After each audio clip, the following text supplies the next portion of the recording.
गोजोन्थों आंनि बड'लेण्ड नांगौ इउट्युब चेनेलाव नोंथांमोन गासैखौ बरायबावनाय थाबाय। आंनि गोसो गोरबोनिफ्राय नोंथांमोनखौहाय ख्रर गोजोननाय जासिहरनाय थाबाय। बेबायदिनो भिडिअखौ अनसायनायनि गेजेरजोंहाय नोंथांमोना नायबोबाय थानायनि थाखाय, मोजां कमेन्ट हरनायनि थाखाय। सासे सानैयाथ' थाखायो। आङो दिनै सानदों बे दिनैनि भिडिअआबो जोंनि बर' हारिनि थाखाय, जोंनि बर' जातिनि थाखाय बेबो मोनसे बाहागो होननानै आङो बे भिडिअखौ लाबोनाय जादों। दिनैहाय जोङो गोबां धोरोम लानानै जोङो बर'नि गेजेरावहाय बेबायदिनो रायजो जाबोगासिनो दङ। मोनसे गामियावनो गोबांथार जोङो धोरोम लालायनानै बेबायदिनो जैगुरु, सोरबा बिबार होग्रा, सोरबा बाथौ फुजा होग्रा, सोरबा बेबायदिनो ख्रिस्टियान, गोबां धोरोम लानानै जोङो समायना रमायना रायजो जाबोनायखौ जोङो नुबोदों। नाथाय जे जोंनि सुख सान्थि रायजो जानाय, बे समायना रमायना रायजो जानायखौनो दिनैहाय सत्यरन्जन बरा जे बिथांमोन बायदि दिनै बेबायदि मूर्ख मानसिया दिनैहाय जोंनि बर' हारिखौ थेर बेथेर खालामनो नागिरनायखौ जोङो नुदों। बिनिनो सत्यरन्जन बरानिनो मा बाथ्रा बुंदों, बिनि माखासे भिडिअ क्लिप बाय प्रुफ आरो बे सिगांनिफ्राय माबायदि केस जाबोखानाय बे प्रुफखौहाय नोंथांमोननि गेजेरावहाय भिडिअ क्लिपनि गेजेरजों लाबोनो सानबाय। रायजो राजाफोर, बे सोरनि गोरोन्थि? बेबायदि मानसिखौहाय गोदो गोदायनिफ्रायनो बे गोबाव बोसोरनिफ्रायनो जे राजनितिकआव फैदों, दिनैहाय बेबायदिनो गिरुवा सि गाननानै दिनैहाय आं मोनसे बाथौ धोरोमा दिनैहाय मोनसे बामोन गुस्थि धोरोम नङा।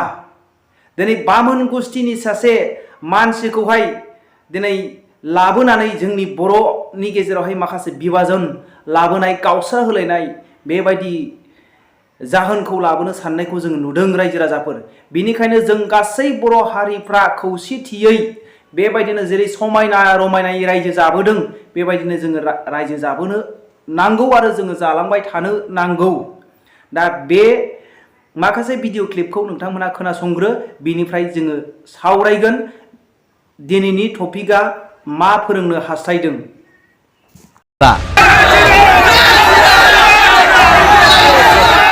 এফালে সত্যৰঞ্জন বৰা গো বেক,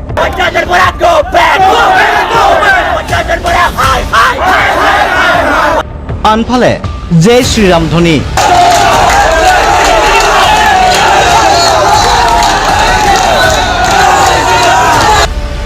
মুখামুখি দুটা যুদ্ধং দেখি গোট।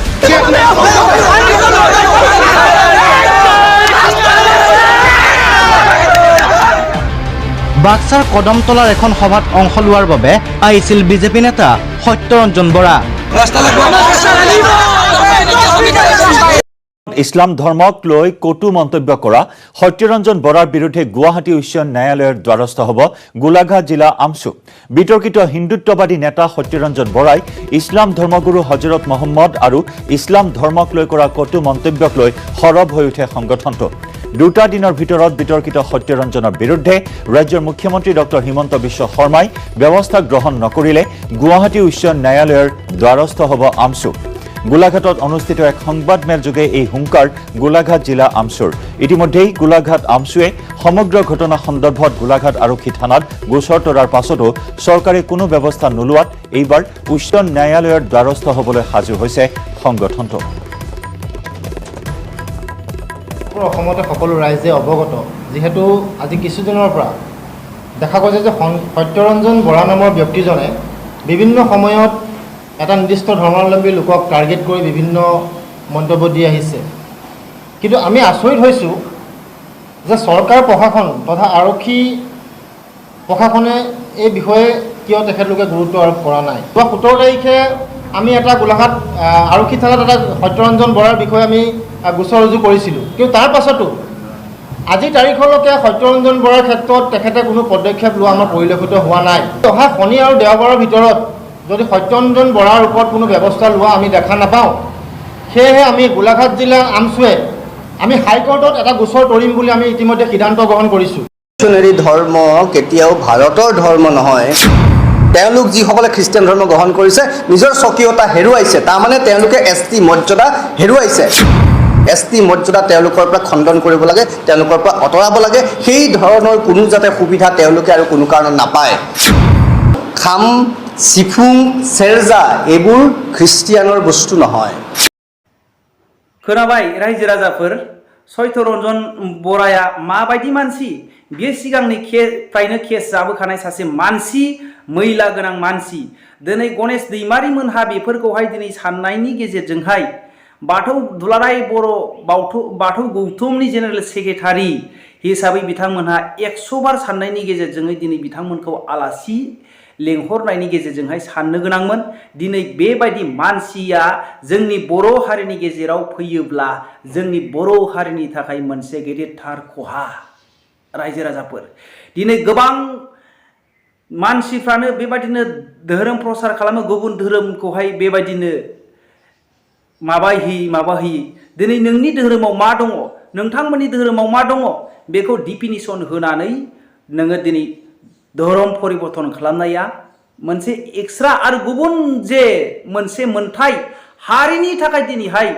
मोनसे दिनै गुबुंले थासारि लाबोनो नागिरनाया बे मोनसे गेदेर खहा रायजो राजाफोर बेखौ दिनै आं सानो रायजो राजाफोर दिनै जोंनि बर' हारिनि गेजेरावहाय समायना रमायना बे संसार जाबोनाय रायजो जाबोनायखौहाय धंस खालामनो नागिरनाय फोजोबस्रांनो नागिरनाय सयतरन्जन बराखौ दिनैहाय बेफोरबायदि मानसिखौ दिनै जोंनि बर' समाजनि मानसिफ्रा दिनैहाय बेखौहाय एरेस्ट खालामनो थाखाय गसर दिखांनांगौ आरो जोंनि दुलाराय बर' फरायसा आफादा दिनै बेखौ मास्ट बि एक्सन लानांगौ एखेबारे 100% एक्सन लानायनि गेजेरजों दिनै बेबायदि मानसिखौहाय समाजाव दोननाया मोजां नङा दिनै गणेश दैमारि बिथांमोननिबो दिनैहाय गेदेरथार गोरोन्थि बेबायदिनो धोरोमनि गेजेरावहाय बेबायदिनो गावस्रानाय लाबोनाय गुबुंले थासारि लाबोनाय बेबायदिनो हारामखोर मूर्ख मानसिखौ दिनैहाय इनभाइट खालामनाया गोरोन्थि जादों होननानै आङो सानो रायजो राजाफोर कमेन्ट खालामहर आंनाबो गोरोन्थि जानो हागौ रायजो राजाफोर आंनि व्यक्तिगत गोसोजों आरो आंनि जे माइन्डजों जे जोंनि बर' हारिखौ डिस्ट्रय खालामनो नागिरनायखाय आङो बे टपिकखौ लाबोनायनि गेजेरजोंहाय दिनै बे भिडिअखौ आं लाबोनाय जादों रायजो राजाफोर दिनै सयतरन्जन बराया दिनैहाय बुंदों गासै जोंनि माबाया ख्रिस्टान धोरोमा दिनैहाय जोंनि भारत बर्षनि नङा होननानै बिथाङा दिनैहाय बुंबाय आरो गासै जे ख्रिस्टान धोरोम कनभार्टेड जानाय लोगो लोगोनो एसटिनिफ्राय बन्सित जानांगौ आरो सेरजा सिफुं जथायालायनो दिनै ख्रिस्टानफोरनि नङा दिनै बिथांमोना दिनै आदुरा गियानखौ लानानै अहंकार गियानखौ लानानै माब्लाबाबो समाजावहाय गोजोन थासारि लाबोनो हाया आरो गावनि धोरोमखौहाय जौगाथाय थासारियाव माब्लाबाबो लाबोनो हाया बेबायदिनो दाङाबाजि जानाय जातिजों जाति दाङाबाजि जानाय गावजों गाव बिदा फंबाय बुज्लायनाय बेबायदि थासारिखौसो लाबोनायखौ जोङो नुहुरो रायजो राजाफोर दिनैहाय जोङो समायना रमायनायै जोङो बर'नि गेजेरावहाय गोबांथार धोरोम लानानै आलो गोजोन जोङो रायजो जाबोनायखौ जोङो नुबोदों रायजो राजाफोर दिनैहाय जोंनि गामियावहाय गोबांथार धोरोमनि दङ बेबायदिनो बाथौ धोरोमनि दङ जैगुरुनि दङ बेबायदिनो सोरबा सोरजिगिरि दङ सोरबा जैगुरुफोर दङ बेबायदिनो गोबां धोरोम लानानै रायजो जाबोनायखौ जोङो नुदों आरो जोङोनि ओनसोलावहाय हिन्दु मानसियानो 70% खाय आरो आंनि न'खरनि मानसिफ्राबो दिनैहाय 70% हिन्दुखाय आङो ख्रिस्टियान दिनैहाय जोङो अब्लाबो जोङो हाबा हुखा जोङो जयै ग्रोद ग्रोरै खौसेथियै जोङो खुंबोगासिनो दङ रायजो राजाफोर दिनैहाय जोंनि गामियावहाय आरो जोंनि खाथि खाला ओनसोलावहाय हिन्दु मेजरिटि दङ हिसाबै दिनैहाय सोरबा ख्रिस्टियाननि न'खरावहाय हाबा जायोब्लाबो बेबायदिनो बाथौ धोरोमनि मानसिफोरखौ हिन्दु धोरोमनि मानसिफोरखौ लेंहरनानै संनाय खावनाय गासैबो बिबानखौ होजोबनायनि गेजेरजोंहाय समानै जेबायदि मोनजानांगौ बेबायदिनो समानै जोङो रानलायनानै जाबोनाय हाबा हुखा खुंबोनाय बार्थडे खुंबोनाय बेबायदिनो जोङो भज खुंबोनायफोरखौ जोङो मोनबोगासिनो दङ जोंनि उन्दै समनिफ्रायनो रायजो राजाफोर नाथाय दिनै बेबायदि गुनजेत जोंनि जे बर' हारिनि जे खुन्थियाखौहाय गुनजेत अरनानै जे फेसेवनो साननाय फलंनो साननाय जोंनि जे मोजां खुन्थिया जे पस्ट गोग्गोम गायजानाय जे बर' हारिनि जे खुन्थिया बेफोरखौ थलं थफं खालामनो नागिरनायखौ जोङो नुदों रायजो राजाफोर। दिनै बेफोरबायदि मानसिखौ लाबोनायनि सिगां गणेश दैमारि जेनेरेल सेक्रेटारि बाथौ गौथुमनि बिथांमोना साननो गोनांमोन। दिनै बिथांमोननि ग्रेट मिस्टेक। सानदों जानो हागौ बिथांमोनहा बेबायदि बाथ्रा बुंनो हाया, जाबाय दे, नाथाय बेबायदि मानसिखौहाय दिनैहाय नेक्स्ट टाइमावहाय जेन' एनि जोंनि बर' हारियावहाय जेन' खहा जाया, गावनि धोरोमा जुदि मोजां सोदांनानै लानो हास्थायदोंब्ला बेबायदिनो गाबागाव जे गावनि धोरोमखौ गेरेमसा महराव लाखिनो हास्थायदोंब्ला आरो जोंनि बर' हारिखौ गोग्गो थासारियाव जुदि लाबोनो हास्थायदोंब्ला बेबायदि हारिनि थाखाय गुबुंले खालामग्रा, जाथि संघर्ष खालामनो होनो नागिरग्रा, बेबायदि धोरोम जुद्ध खालामहोनो नागिरग्रा बेबायदि मानसिखौ स्टेजाव लाबोयैया जोंनि बर' हारिनि थाखाय मोजां जागोन होननानै आङो गासै जोंनि जेखि धोरोमाव थाया मानो गासै दैदेनगिरिफोरखौ आङो कामना खालामो रायजो राजाफोर, जेन' जोंनि ओनसोलाव BTC ओनसोलाव जोंनि आसाम ओनसोलावहाय जेन' मोजां थासारिया जायो। दिनै जोंनि इण्डियान कनस्टिटिउसनखौ जोङो थेंकिउ होननांगौ। मानो होनोब्ला जोङो धर्म निरपेक्ष, जोङो गासै भाषानि मानसि, जोङो गासै धोरोमनि मानसिया दिनै राइट दङ, human right, civil right, religion right दङ रायजो राजाफोर। जोङो इण्डियान कनस्टिटिउसन आरो राइटआव जोङो गासैखौबो जोङो मोननो हायो। दिनै जोंनि थाखाय भाग्यबान।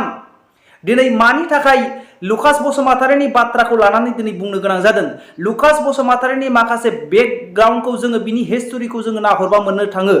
बियो 21-22 बोसोरनि सिगां बियो सासे हिन्दुमोन। जेब्लानाखि बियो गैयै थासारियाव दङमोन आरो बियो बेमार थासारियाव दङमोन, माखासे मिसनारिफ्रा नायसननायनि गेजेरजोंहाय बेखौ मिसनाव लांनानै माखासे जब्रानिफ्राय फाहामनाय आरो माखासे सुबिदाफोरखौ होनायनि जाहोनाव बियो ख्रिस्टानाव कनभार्टेड जानाय, एक बेमारनिफ्राय जे सोखाजानाय जे मेडिकेल सिकित्सा गासैबो एभ्रिथिं बेनो सुबिदा होनायनि गेजेरजोंहाय दिनै गावनो कनभार्ट जादोंमोन।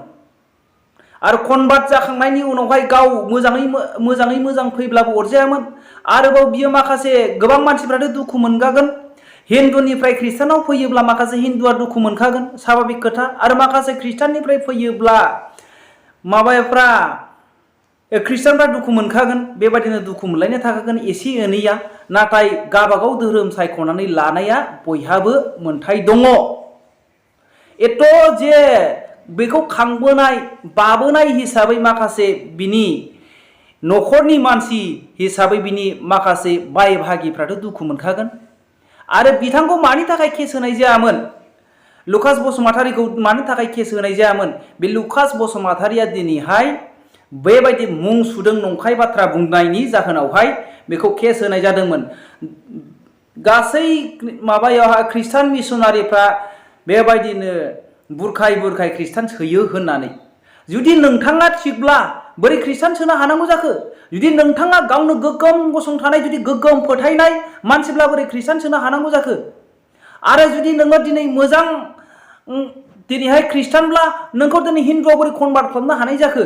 दिनै गाव गावनि फोथायनायखौहाय गाव गावनि सायावसो सोनारो रायजो राजाफोर। दिनैहाय गोबां बेबायदिनो बिस गोनां पयजन भाइरास होननानै बुङो बेबायदि भाषाखौहाय दिनै सत्यरन्जन बरामोन बायदि भाइरासखौ जोंनि गेजेरावहाय सोनो नाङा रायजो राजाफोर।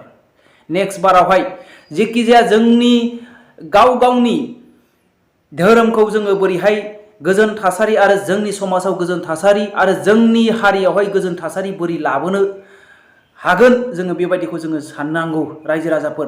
बेबायदि मानसिखौहाय दिनैहाय जोंनि बर' हारिखौ धंस खालामनो नागिरनाय मानसिखौ दिनैहाय दुलाराय बर' फरायसा आफादा दिनै एरेस्ट खालामनो थाखाय दाबि दिखांनांगौ, केस होनांगौ। बर' समाजा दिनैहाय बेखौ केस होनांगौ आङो सानो रायजो राजाफोर। दिनैहाय मोनसे धोरोम लाबानो जे ST निफ्रायहाय जोङो दिनै बनसिथ जानांगौ बे नङा। दिनै जोंनि दुलाराय दिनैहाय साउथ इण्डियानावहाय दिनै 50% मानसियानो दिनै ख्रिस्टान जाबाय एसटिनिफ्राय बिदिब्ला बन्सित जानांगौ दिनै अरुणाचल प्रदेश बायदियावहाय बिसोरबो इन्डियाननिनो दिनैहाय 50-50 हिसाबै दिनैहाय अरुणाचल प्रदेश बायदियावहाय दिनै ख्रिस्टान जाबाय आरो नागालेण्ड बायदियावहाय दिनैहाय 70% ख्रिस्टान आरो 30% हिन्दु जानानै दङ बिदिब्ला 70%आ दिनै एसटि मोनला बबे इन्डियान कन्स्टिटिउसनाव नुखो बे बुर्बक जाम्बासियान बे मूर्ख सयतरन्जन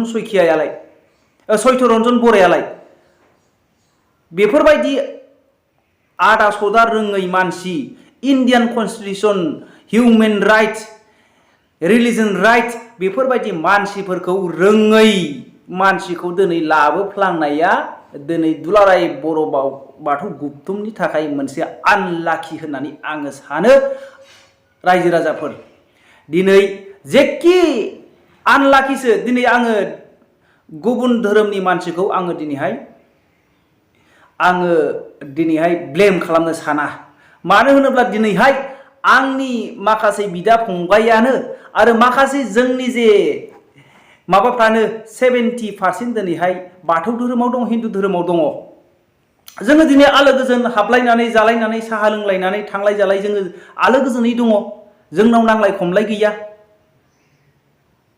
रायजो राजाफोर एसे एनैयाथ' जोंनि गेजेरावबो जायो जोंनावबो बेबायदिनो गोबां ख्रिस्टाननिफ्राय बेबायदिनो ख्रिस्टान हाबफ्रामनानै हिन्दुआव थांनाय आरो हिन्दुनिफ्राय ख्रिस्टान हाबनाय दे हाबदान समावहाय बेबायदिनो एसे गुलुं गुलुं जाखायो दिनैहाय जोङो गावनो बिदा फंबाय हिसाबै बर' जाति हिसाबै जोङो बेफोरखौ गावबागावसो जोङो समादान खालामनानै जोङो लानो नांगौ रायजो राजाफोर आङो बेखौनो कामना खालामो आसा खालामो जोंनि जे बेबायदि गुनजेत महरनि लंफट उदायै निर्बुद्धि गियान गैयै अगियान मानसिफोरखौ जोंनि धोरोमाव जोंनि समाजाव जोंनि हारियाव स्टेज होनाया मोजां जायाखै होननानै आङो सानो रायजो राजाफोर बिनि थाखायनो जोङो दिनैहाय जोङो बर' हारिया खौसेनि खौसे दं जोङो खौसेयै थानांगौ बेखौ आङो दिनै कामना खालामो रायजो राजाफोर आङो